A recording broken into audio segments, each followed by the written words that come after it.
Welcome to real TV Telugu. నేను మీ వెంకట్ గణవరం. 12 ఏళ్ల విమర్శలకు check. Pawan Kalyan biggest sketch.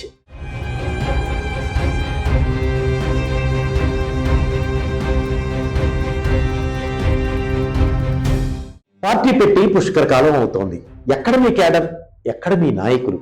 అసలు జనసేనకు సంస్థాగతంగా బలం ఉందా? ఇన్నాళ్ళు జనసేన మీద ప్రత్యర్థులు చేసిన అతిపెద్ద విమర్శ ఇదే. కానీ ఇప్పుడు సీన్ రివర్స్ అయింది.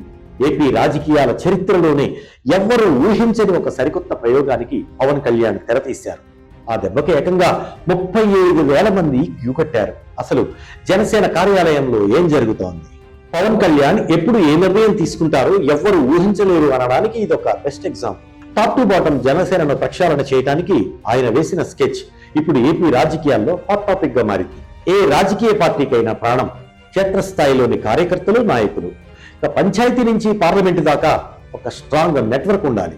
జనసేన ఈ విషయంలో వెనకబడి ఉందనే కామెంట్స్ బలంగా వినిపించాయి. అయితే ఈ విమర్శలన్నింటికీ శాశ్వతంగా చెక్ పెట్టాలని పవన్ కళ్యాణ్ డిసైడ్ అయ్యారు. పార్టీలో సంస్థాగతంగా వ్యవహారాలను చాలా సీరియస్ గా తీసుకుంటున్నారు. ఎలాగైనా పార్టీని గ్రామ స్థాయి నుంచి ఉక్కు కోటలా మార్చాలని ఒక సంచలన నిర్ణయం తీసుకున్నారు పవన్ కళ్యాణ్.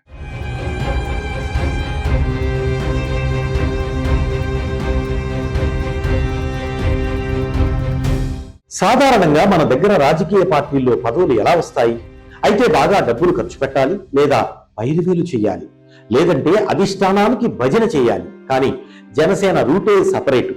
పక్కా కార్పొరేట్ స్టైల్లో 100% ప్రజాస్వామ్యబద్ధంగా పార్టీ నియామకాలను చేపట్టింది. మొత్తం 28 జిల్లాలకు సీనియర్లతో కమిటీలు వేసింది. పంచాయతీ, మండలం, నియోజకవర్గ స్థాయిలో పార్టీ కోసం పనిచేసేందుకు ఆసక్తి, సమర్థత ఉన్నవారు వాలంటీర్లుగా అప్లై చేసుకోవచ్చని ఒక ఓపెన్ కాల్ ఇచ్చారు. ఇది రాజకీయాల్లో కొత్త ట్రెండ్.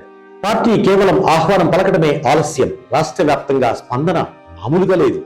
జూలై 5వ తేదీ వరకు దరఖాస్తులు స్వీకరించారు. కట్ చేస్తే కేవలం 7 రోజుల్లో జనసేన కేంద్ర కార్యాలయానికి వచ్చిన అప్లికేషన్లు ఎన్నో తెలుసా?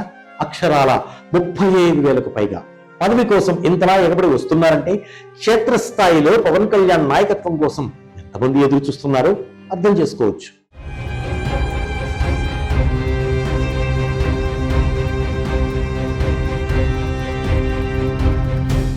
అయితే అప్లికేషన్ రాగానే పదవి ఇచ్చేస్తారా? లేదు. ఇక్కడే పవన్ కళ్యాణ్ అసలైన పాలిటిక్స్ చూపిస్తున్నారు. వచ్చిన 35,000 అప్లికేషన్లు రాబోయే 2 వారాల పాటు జల్లెడ పట్టనున్నారు. స్క్రూటింగ్ చేయనున్నారు.